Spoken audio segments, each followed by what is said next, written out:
And now that brings us to the main social application of ethics, which is politics. It's simply the application of ethics to social questions. And here I would put down capitalism as a one-word summary. Laissez-faire capitalism. In other words, the complete separation of state and economics, just as we have the separation now of state and church. So I do not mean by capitalism the mixed economy, which is basically what we have today, which is some fascism and some socialism and some capitalism and a few other things all tossed into a pot, a melange of conflicting ideas. I mean by capitalism pure laissez-faire capitalism, where the foundation of the system is individual rights. But I hasten to say that by individual rights, I mean it as the founding fathers of this country meant it.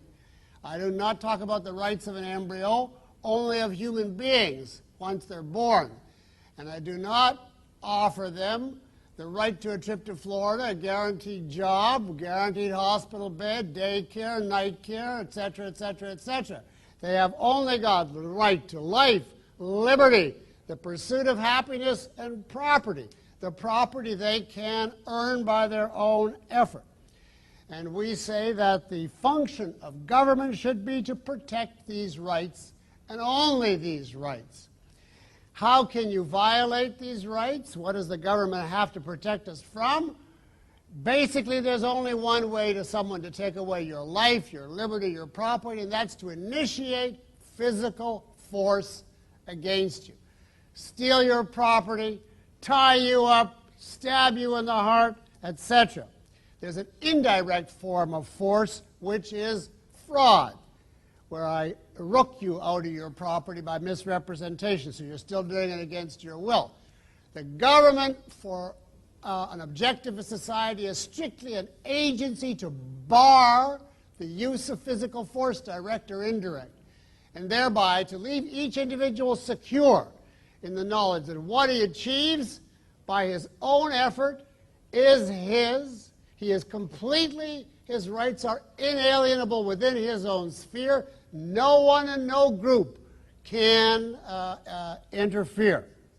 By the same token, the government offers him nothing. It doesn't offer him welfare or special favors of any kind. It's not in favor of any individual or group. It doesn't offer special, quote, protection to TV watchers or stock traders or big businessmen or small businessmen or labor or farmers or subsidies for college students, etc., etc., etc.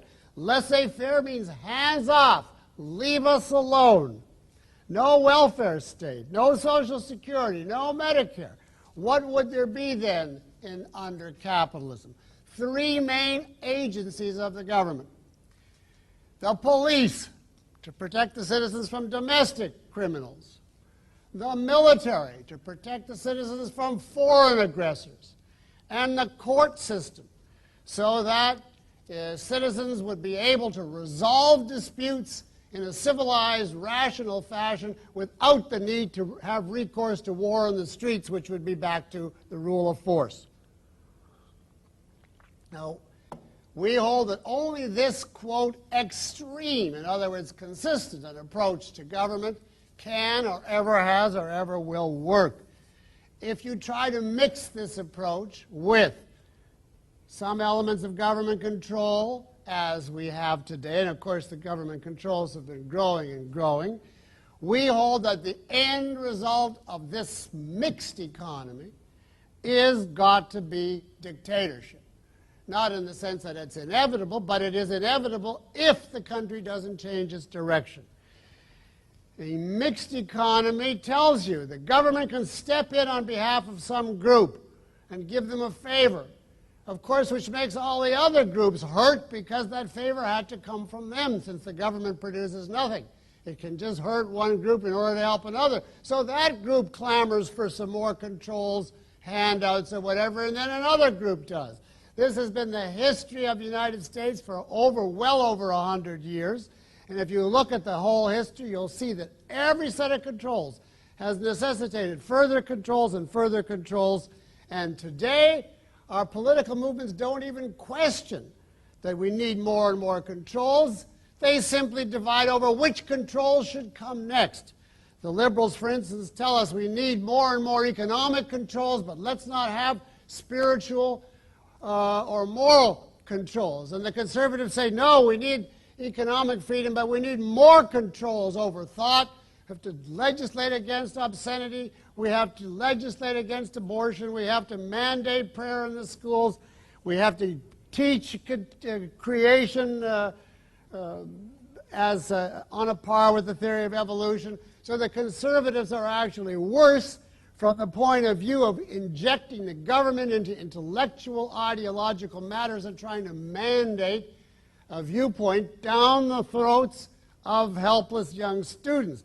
The point being that although these two groups fight vociferously, they are both for the same end result: bigger government, more controls, no matter what their rhetoric is.